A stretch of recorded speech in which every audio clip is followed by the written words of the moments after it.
Well, good morning, good evening, good afternoon. Welcome back again to Canon 42. I say them again because yesterday we did a collaboration with five other content creators with a good old hoots, some seriousness in between, but some fun was had at the end. This one's going to be a little bit different. A little bit different. It's going to be a lot different. So you better strap yourselves in now, or just I don't know, just close the stream. But James, I've got my good friend James Rowe with me. It's always a pleasure to have James on the channel. James, how have you been? It's been a long time. Yeah, very well, thank you, Alex. Always nice to be on Cannon Fodder, and looking forward to a hopefully prosperous season. Not quite sure how we won the a Charity Shield, but another honour for the honour list. But it's about winning one of the four trophies on offer this season, and we've got to win. We've got to win something. Yeah. Well, anyway, a little difference on this one. I did put a thumbnail artwork up early this morning, actually, and I just titled it "Selling the Academy." And I did a little bit of homework. I had to do some homework, especially when I'm with James, because James has a wealth of knowledge. And I didn't realise that some names I'm going to read off here. So Luke Ayling, who once had played for Leeds. David Rocastle, Jamie O'Hara, Jay Boothroyd, David Hillier, Steve Morrow, Paul Merson, Michael Thomas, Mark Flats, who I know very well, David O'Leary, Serge Gnabry, Graham Ricks, Amari Hutchinson, Jeff Adelaide, Niall Quinn, Kevin Campbell, and of course Tony Adams. All part of the Arsenal Academy, James. Yeah. It used to be the jewel in our crown. It used to be the jewel in our crown, and it's just become, I suppose, another source of income now. But these are human beings we're dealing with. It's not a pint of milk. It's human beings.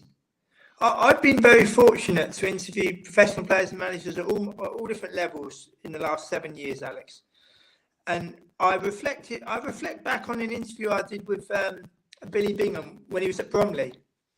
And he was saying about when he received his scholarship for Crystal Palace. There were 3 scholarships available, and each of the young boys was brought into the room to be told the good news. And Billy even said to me, he said, James, he said, I'll never forget the look on my dad's face when they told me I'd be getting a scholarship at Crystal Palace.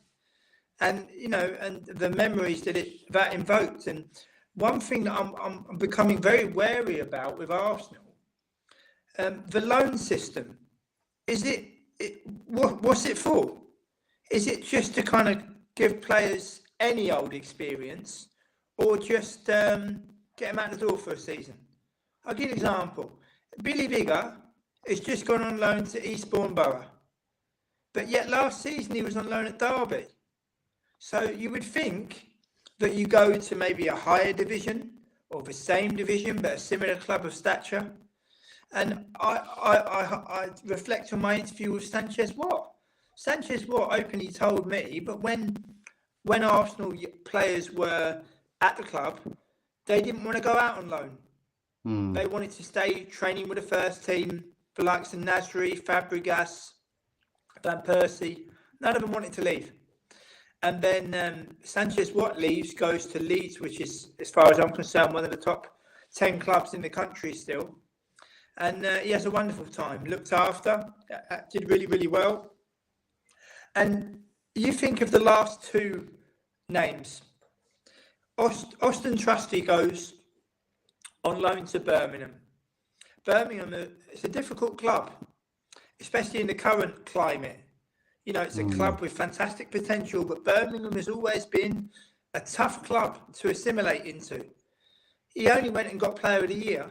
Not Young Player of the Year, Player of the Year.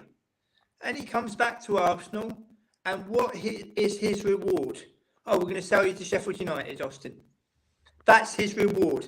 They did exactly the same to Daniel Ballard the season before. Daniel Ballard played international football for Northern Ireland. He's never played for Arsenal. But you would think that, and Daniel Ballard goes on to become one of the best defenders in the Championship. And I just think to myself, we're kind of, are we a fashion brand now? Do we model our away kits over after Borussia Dortmund? Is it all about the vibes? Is it all about the Instagram and all that rubbish? What about the generation that have never seen Arsenal win a league title? What about the generation that never got so close as last season? I mean, I still can't quite believe 2-0 up at Anfield, and don't win a game. 2-0 up at West Ham, don't win the game. Playing Southampton at home, the bottom of the league, don't win.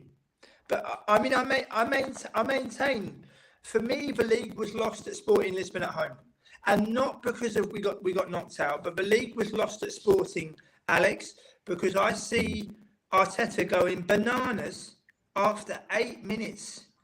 8 minutes beforehand, you sent them out on the pitch for the final instructions. So let them do their job. Don't go bananas on. And when I saw him going bananas after 8 minutes, I thought, that's it now. That's it. And very, very strange. Very strange. And, we have a rival in Tottenham. Keith Birkinshaw, one of the best ever managers. When he had problems with Irving Scholar and left Tottenham, reflected and said, there used to be a good football club over there. And I think we're in danger of doing the same thing. James, maybe it's probably a little bit churlish of me to say this, but do you, because I had this conversation with Ralph actually a few times about the academy players. And I said to him, it's like that the academy players, they're like easy targets. Sorry, they're like cannon fodder. They're easy to pick on and choose and to get out, because you think these players come to Arsenal, they have dreams and hopes, and what they've been told, I'm sure, that if you do X, Y, and Z, you too, young lad, can make it into the first team. And what happens? They get loaned out countless times, and eventually they get sold. And when they go out for young players, it's like a coming of age. Maybe it's probably the first time they've left home and literally having to live in digs, not having mum or dad cooking for them.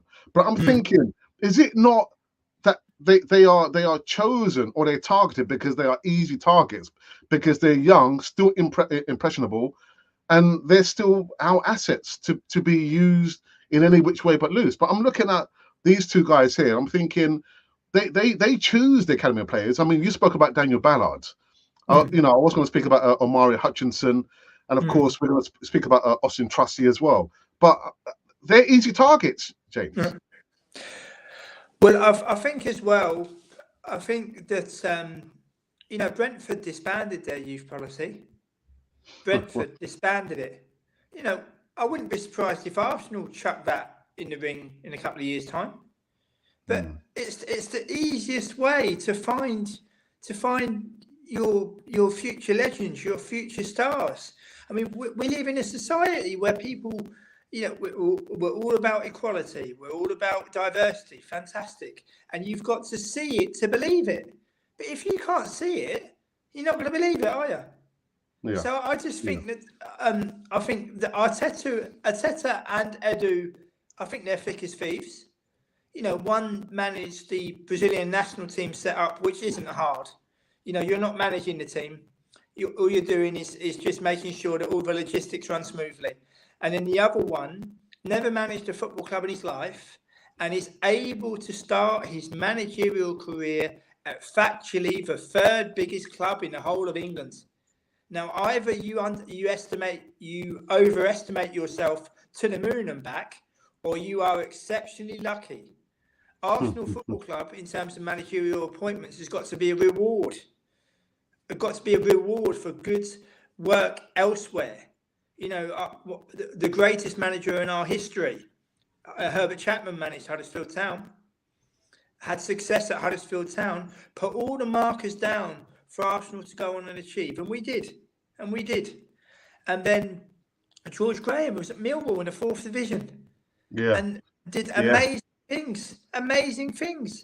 And then Arsene Wenger, for almost nearly a quarter of a century, and he says, I suffered for this club. Well, we suffered 10-2 aggregate defeats against Bayern Munich. We suffered getting beat by Ostersund.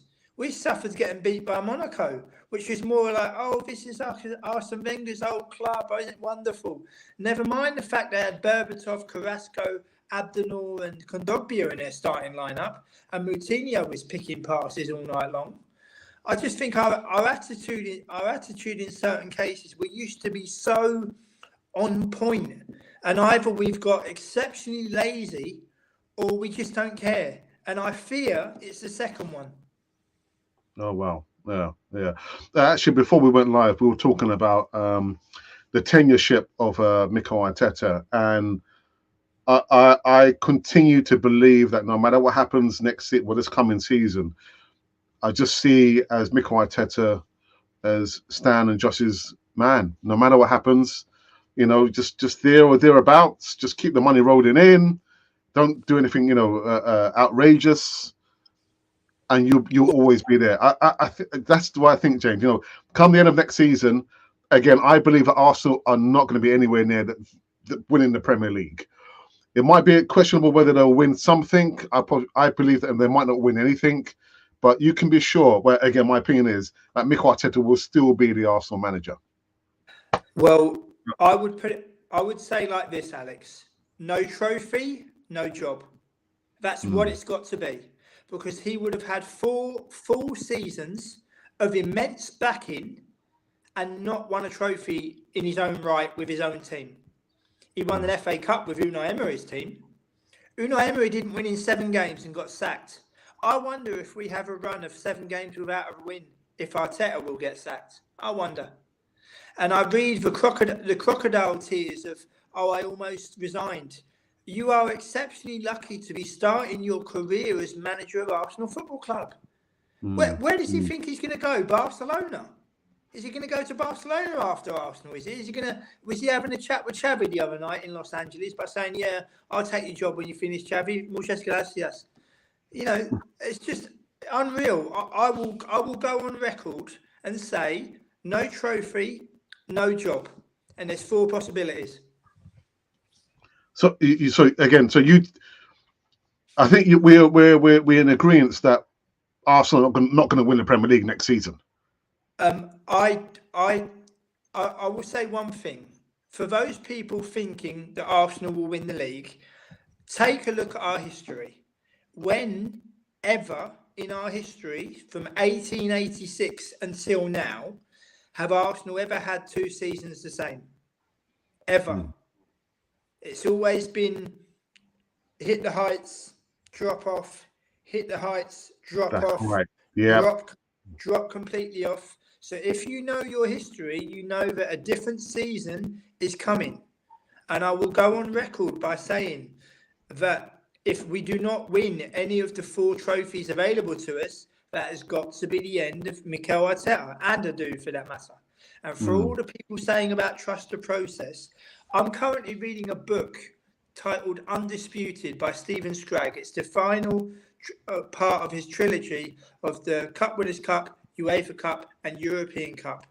Now, it doesn't make for happy reading as an Arsenal fan, because this European Cup, in the early days, you had to win your league to gain entry. And then if you break down the chapters of Real Madrid, AC Milan, Benfica, Bayern Munich and Ajax, the attitude, and Liverpool, I might add, the attitude of these teams, we're going to win this thing. We're not just here to make up the numbers, we're going to win this thing. That competition is littered with nearly men. Tottenham, Dundee, Hibernian, Valencia. That competition is littered with nearly men. And we had so many bites of the cherry, it's embarrassing.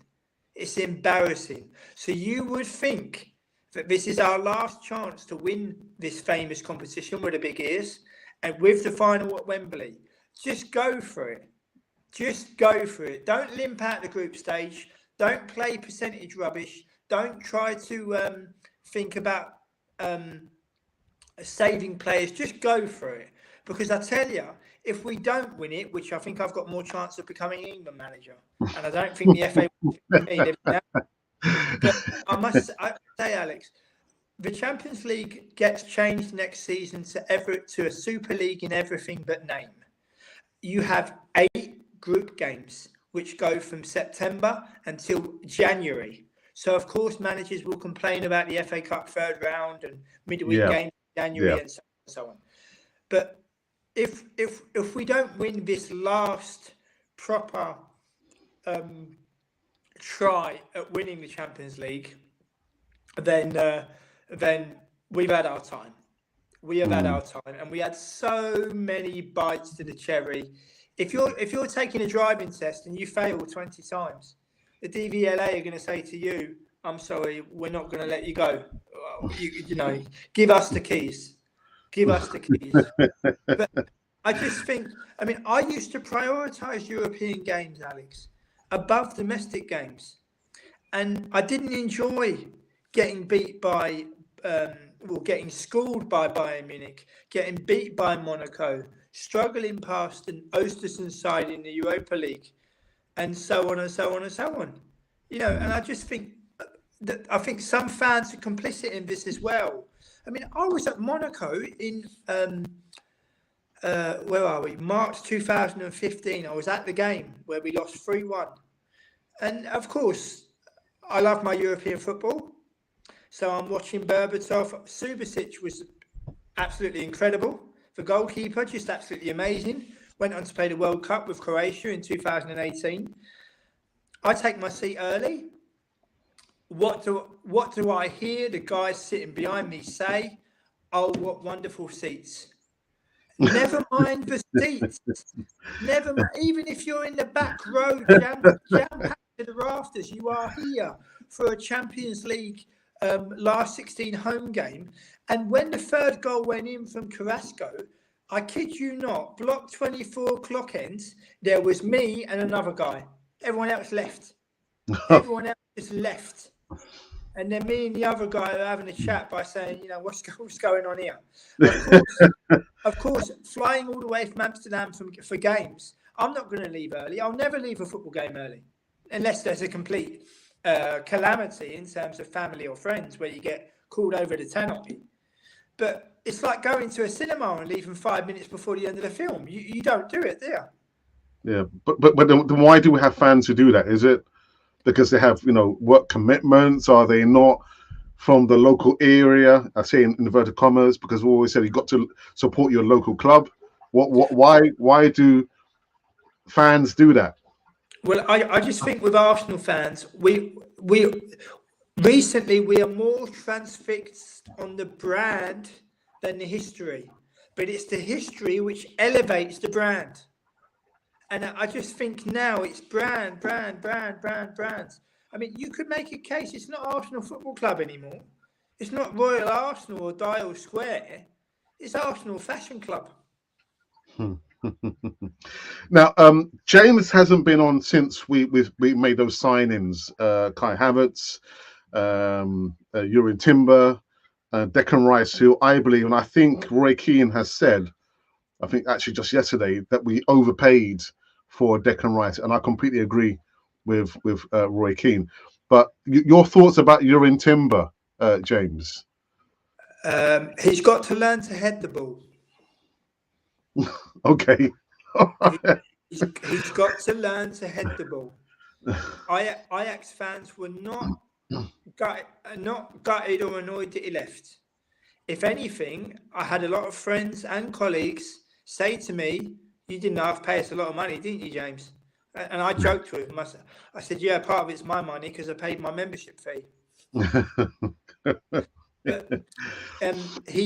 But I saw some Arsenal fans saying that he had a world-class game against City. City went through that entire game in second gear. And you could even see that when the injection of pace of Alvarez running full pelt at our back line. If they'd have been doing that for 90 minutes, the game wouldn't have gone to penalties. And I just think that Declan Rice, you know, I remember Arsene Wenger, you know, penny pinching. And then penny pinching for the sake of penny pinching and trying to be a smart aleck. And then fast forward 5 years and Arsenal pay over £100 million for a player. You know, just very much a sign of the times. I would love him to have the captain's armband. I'd love him to have the captain's armband because he's actually captained his club to a European trophy. When was the last time we won a European trophy? So, and I would feel more comfortable and more confident that we would win a European trophy or win a trophy if Rice was our captain. Wow. Okay. All right. There's been a few comments in the live chat. Nothing untowards. We've got Ashley D, who came in quite early because it was an initial 6 p.m. showing, but I'll put my hand up for that. It was down to me. We've got John Guna, who says, "Evening, Gunas. Even to you, John. I hope you're keeping well." And I think within the last couple of hours, Raya, David Raya, I think Arsenal have made some kind of agreement with David Raya, who's the Brentford goalkeeper. What are your thoughts about that, James? Well, 40 million for a second key pass, very much a sign of the times. And what happens to Matt Turner now? What happens to James Hilson in the youth setup? We started talking about the youth setup. James Hilson has been on the bench for European games. So what happens to James Hilson now? Is he never going to get in? Is he never? When he goes into training tomorrow, they might as well say, "Sorry, James. See you later, pal. We've just signed David Raya for 40 million." And Iñaki Pavón, who's the goalkeeping coach, and David Raya work together at Brentford. But just because they work together at Brentford, and I believe I know a couple of Dutch players that worked under Iñaki Pavón when he coached in Denmark. Just because they work together at Brentford, it's not friends reunited. You know what I mean? It's not friends reunited. I maintain what I say, right? I'll say this again. I'll go on record again. For any scouts out there, for any clubs out there, my name is James. I've been interviewing players and managers for 7 years now. I'd like to give the names of 3 footballers that are absolutely brilliant, but nobody's picked them up. The first one is Benjamin Boriscio. He's a winger, plays for Rennes. Absolutely destroyed Nottingham Forest in a friendly game last week. It's available for about 8 million euros. If I was a billionaire, I'd pay the fee myself. Alfonso Pedraza at Villarreal. Fantastic attitude, brilliant footballer, and he will run all day for you. Still not been picked up. Ricardo Esgaio of Sporting Club de Portugal. Played more than 100 games for Braga. Can take a cracking penalty and has got amazing stamina. None of these players will cost you 50 million quid. But all 3 of these players will improve any football club going, including ours. But of course, we're not looking at players like that.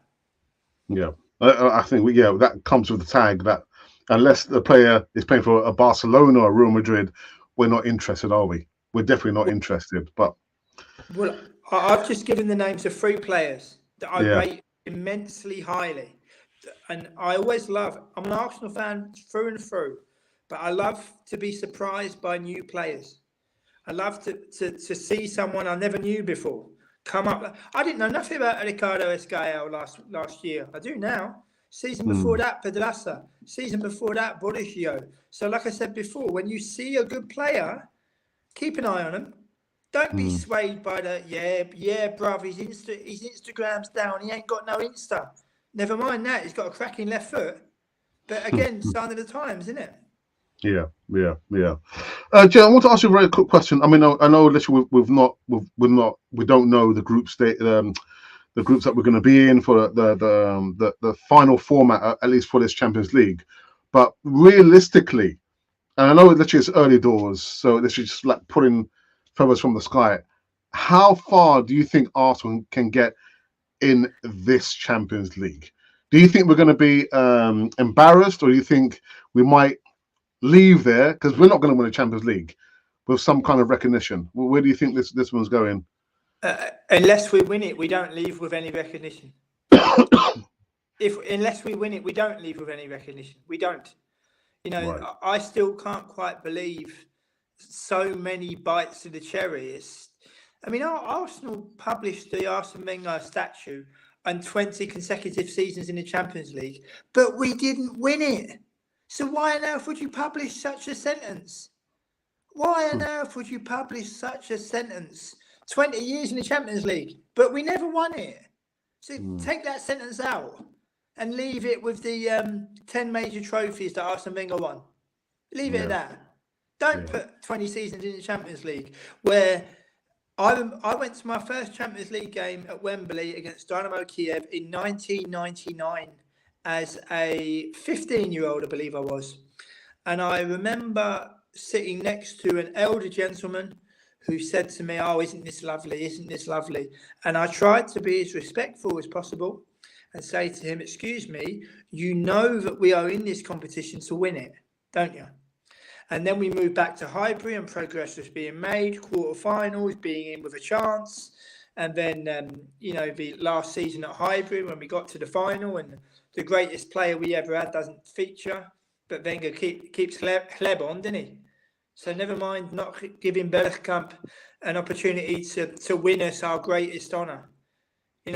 I'll keep Hleb on and I'll take Pires off and I'll keep my 10 million a year. It's not Arsenal FC, it's Royal Arsenal and Dial Square. Woolwich Arsenal. But if we're not careful, Liverpool went 30 years without winning a league title. Now we're 2/3 of the way there. So what are we going to do in 5 years' time? Oh, Arsenal. We've got to look forward. Yeah. Didn't we used to say that? Always looking forward. What are we now looking at? Always looking for the next shirt, are we? £80 for an adult shirt. £80 for an adult shirt. I will go on record again. I haven't purchased any football shirt of Arsenal for the last 15 seasons. How much money do you think I've saved? But for me, as a Gooner of 34 years, a programme and a match ticket is enough for me. That's all I need. Don't need a shirt. I've got my 1971 replica, which I don't always wear, only when I really fancy it, because it's the cannon on our chest, which is not facing the wrong way. Wrong way, yeah. It's not facing that badge. I mean, it was changed because you can't copyright Latin. That's why it was changed, because you can't copyright Latin. And it's, I just think we're at a crossroads now. And it's a very long and hopefully a very exciting season ahead. There's a couple of comments coming from Colin.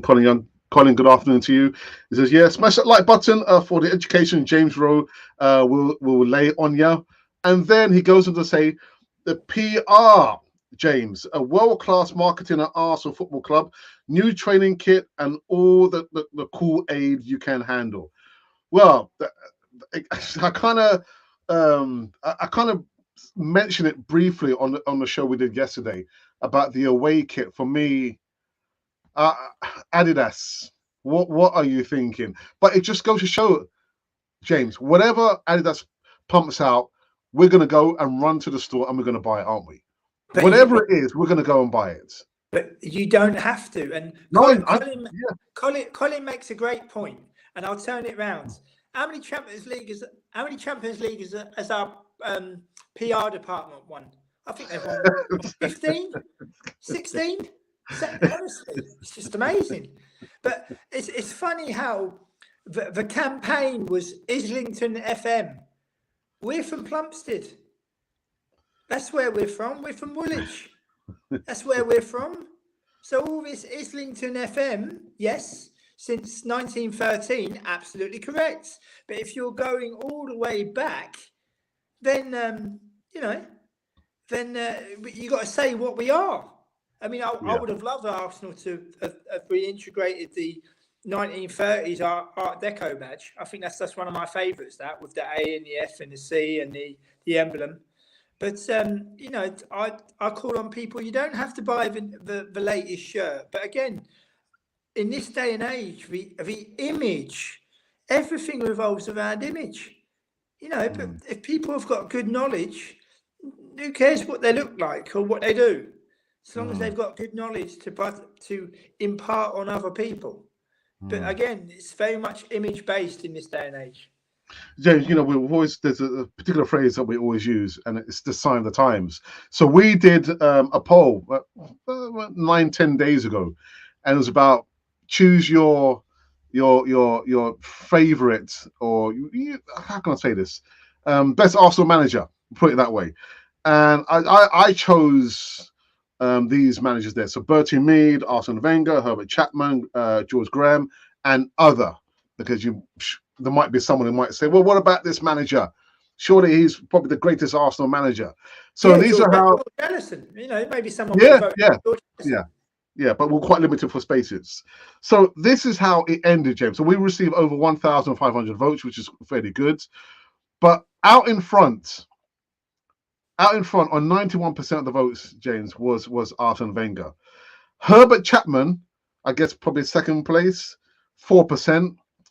3% George Graham, 2% Bertie Mead, and other received 1%. It's the sign of the times, isn't it, James? That you've got Arsene Wenger. I put George Graham ahead of Arsene Wenger any old day, James. Like you said at the beginning, managed not the lowest, but Millwall. Tough. Of course, he was nicknamed Stroller because he played Arsenal, the double winners for 71, but he went through the ranks and anyway, yeah. I think the phrasing is as well. When you say favourite, it's a very personal thing. Like if you say to me, James, name your favourite 3 Arsenal players ever. Right. Bergkamp is number 1. Paul Merson is number 2. Robert Pires is number 3. They are my top 3 favourite Arsenal players. But when you say that to people, they will go, what about Henry? I'm not talking about the best. I'm talking about favourite. It's something which is very personal. And people don't seem to understand that now. People don't seem to understand that. Stuart Taylor, that goalkeeping performance against Juventus in the second stage of the Champions League in 2001, I believe it was. That, for me, that's one of the best goalkeeping performances I've ever seen. Wasn't in a cup final, wasn't in a league game. Yeah. It was it was the Champions League game against the heavy favourites. And Nedved, I think it was Nedved, Cannavaro, they had all the big guns out, Trezeguet, Del Piero, and he repelled and made save after save after save. He was brilliant. But this is what I mean about short memories in this day and age. I mean, I went through 2 Champions League group phases. I had a season in 2002, 2003, where of the 12 European games Arsenal played, I went to 7 of them. 6 of them in London at Highbury, and 1 of them here in Amsterdam, which changed my life. So, people do have very, very, very, very short memories. And I think in Europe, we've never won the European Cup. I worry we'll never win it. But then sometimes you have to throw your hands up in the air and say that you're not meant to win it. As I said earlier on, the competition is littered with nearly men. Dundee, Hibernian, Tottenham, Valencia, and so on and so on and so on. And we had so many opportunities, and the attitude was never spot on. We can't bring in Mourinho because we don't want to hurt Arsene Wenger's feelings. What are we, a football club? Oh, sorry, we're not, are we? We can't bring in Jose Mourinho to manage Arsenal Football Club because we don't want to upset Arsene Wenger. I'm not saying I would have chosen Mourinho, but this is the type of attitude that some of the fans had. Oh dear. Colin says Unai Emery. I would vote for Unai Emery. Well, if it all goes wrong for young Mikel, forgiveness is a very, very important thing. Wouldn't it be nice if it? Well, I say nice. Wouldn't it be nice if it does go wrong for Mikel? And I hope it does. And I hope he wins the trophy and keeps his job. But wouldn't it be proper noble Arsenal, like we used to be, to ring up Unai and say, sorry, Unai, we made a huge mistake. We've now done things completely by the book. The old Arsenal is back. If you forgive us, do you want the Arsenal job again? I was just about to ask you that question, James. I was just about to ask you that question. Yeah. Do you think he would come back if, like you said, if there was apologies made and if he had assurances that Raul Cinielli wouldn't bust down his dressing room door, which if he wanted Sahar, he got Pepe. He wanted Fabinho, he got Torreira. You imagine not winning a game of football and having Raul and Edu in your dressing room. Any Galatasaray fans watching will know Fatih Terim, who was manager of Galatasaray when they beat Arsenal in 2000, he was doing fantastic work at Fiorentina. They loved him. Rui Costa, Batistuta got to finals. The president of the club set foot in the dressing room of Fiorentina, and Fatih Terim resigned. He said, "You're not coming in here. You set one foot in here, I resign." And he did. Fiorentina went on to win the cup, and they dedicated it to Fatih Terim. But there is a man of principle. I'm not saying that Unai didn't have it. I think Unai Emery was overwhelmed. Hang on a minute, what the hell is Edu and Cinielli doing in my dressing room? And Edu's still in a job. So who's to say if Mikel doesn't win in 7 games, is Edu going to be in his dressing room as well? Dressing room is something it's a sanctuary. Not much should come out of it. But we've now seen in recent years, fans players FaceTime influencers from that same sanctuary. So there's a break in the line, isn't there? Just a couple more comments. Actually, let me just do this first. Carl, who's not an Arsenal supporter, he supports Liverpool, has just made a little donation of 99 pence. Thank you for that, Carl. That'll go in the coffers. Might be just enough to buy me an Arsenal top. Or no, just joking. He says, my mate is an Arsenal fan. His favourite was Ian Wright.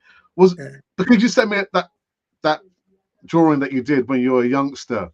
Yeah. Is Ian Wright still one of your favourites? Ian Wright is in my top 5. Wow. Okay. Rocky's 4th and Ian Wright's number 5. Wow. And as we had the Liverpool supporter just mentioned there, and as he made a donation, it'd be nice to talk about his club. They've actually won the European Cup 6 times, and you know who they had to beat. What the great thing about Liverpool enter the European Cup, and they won it 4 times in 8 seasons. That's amazing, isn't it? So where Arsenal 20 years, Liverpool when they went in it, 8 seasons. They participate 4 times, they win it.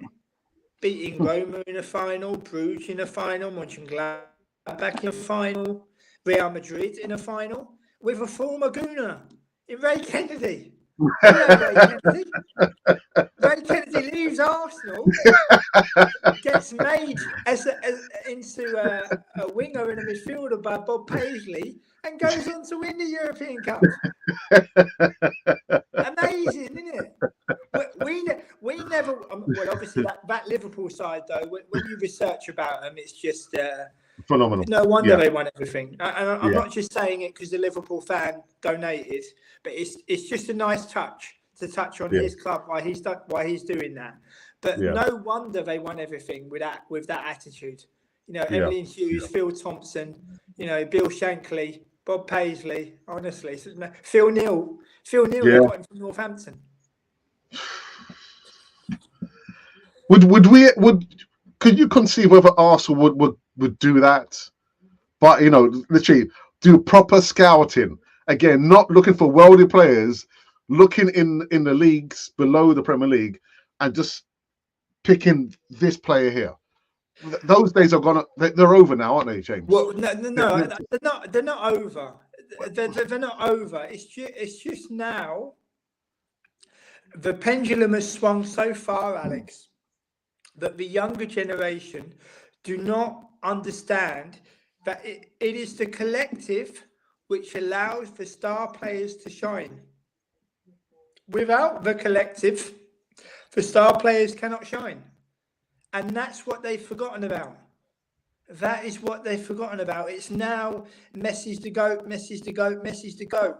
Well, if my dad was going into Barcelona every year, literally blackmailing them, saying my son's going to leave unless you pay us loads of money, and they pay them loads of money, I don't think I'd be too proud of him. But that's the other side of Messi, which nobody talks about, because he's the GOAT. He's the GOAT. But a goat's a farmyard animal, is it not? But no, he's the greatest of all time. He's not Pele, he's not Maradona, and he's not Cruyff, is he? Yeah. Is he? Again, I think it's a sign of the times, isn't it, James? Yeah, but Because, you have to respect what's gone before. Yeah. You have to respect what's gone before. Like we're chatting about Arsenal tonight. I thought it was a nice touch to touch on Liverpool due to the donation that was made out of fairness and professionalism, to touch on that bastion of a football club, who are bigger than us. We can only look to eclipse them. If you're talking about traditional top three of English football, Man United, Liverpool, Arsenal, but we're falling behind. We're falling behind, and that's why we've got to win a trophy this season. Yeah. Do you know what? Carl's just brought up a wonderful comment there, and I think that's something I spoke about maybe a couple of years ago. So he says that back in the day when you had to win the league to get into the competition. And like now, like you can finish second, third in your league and still win the Champions League. Remember the Cup Winners' Cup? You had to be a winner to be in the competition. Exactly. And all it is, it's just money. It's just. But we can't take our money with us. I'm not religious, but we don't leave anything behind. We go as we go. You can't take your money with you. You can't take your wealth with you. Wherever you go, whether that be the next life or anything like that. And I just think with Arsenal, it's a massive season. We've got to try to win a trophy. We really have. No trophy, no job. Brilliant. Just a couple more comments before we end this one.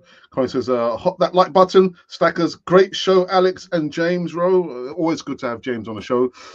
Carl, will probably make this the last one. Have FSG as owner, you kick 8 players out and get 2 in.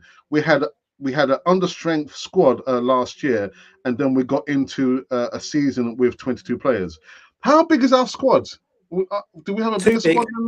Too big. It's too big. But again, that's what you get for buy. What about the mental welfare? So and now you've got, you used to have Clubline. You used to ring the Clubline for news about the club. Now there are some who will only believe transfer news if it comes from one source. Now, how sad is that? No man on earth can have fingers in every pie in the world. So much is taken from third party. Hearsay. Did you know this? Did you know that? Did you know this? Did you know that? I mean, obviously, I've had my time and I had different publishers, but I know the ins and outs of it. But, this is the most important thing, and I will say this to everybody watching tonight. Nobody can take our memories away from us. Nobody. Because what you're getting now, it used to be, I shook Paul Merson's hand. Oh, I met Ian Wright. Oh, Bob Wilson gave me a tap on the shoulder. And what is it now? Oh, so-and-so liked my tweet. So-and-so followed me on Instagram. Is that really the same? Is that really the same? But again, very much sign of the times. Yeah. And actually, with that said, we've come to an end. We went on a little bit longer than we actually anticipated, but it's just, it's always good to have James on the channel. James, we're going to be back talking about Champions League when we know a little bit more information, aren't we?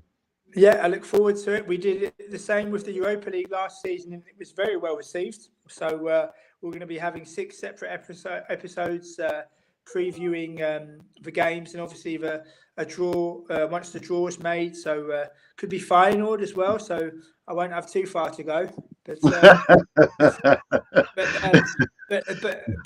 if I go to Rotterdam with a Dutch accent. A Dutch Amsterdam accent, that it could be the last Cannon for the show I ever do. James Collins just asking a question. Thoughts on Euro Timber? Well, James has given his thoughts early Yeah, on. I'll just give a quick recap. He's got to learn to head the ball. He is very quick, and Ajax fans are not dissatisfied that he's gone. I had friends and colleagues that said to me, James, you paid us a lot of money, and I joked by saying, yeah, part of it is my membership fee. I think delighted with Rice. Havertz, what position does he play? I'll leave it at that. And Timber, I wish Udine well, and I hope he has a good season.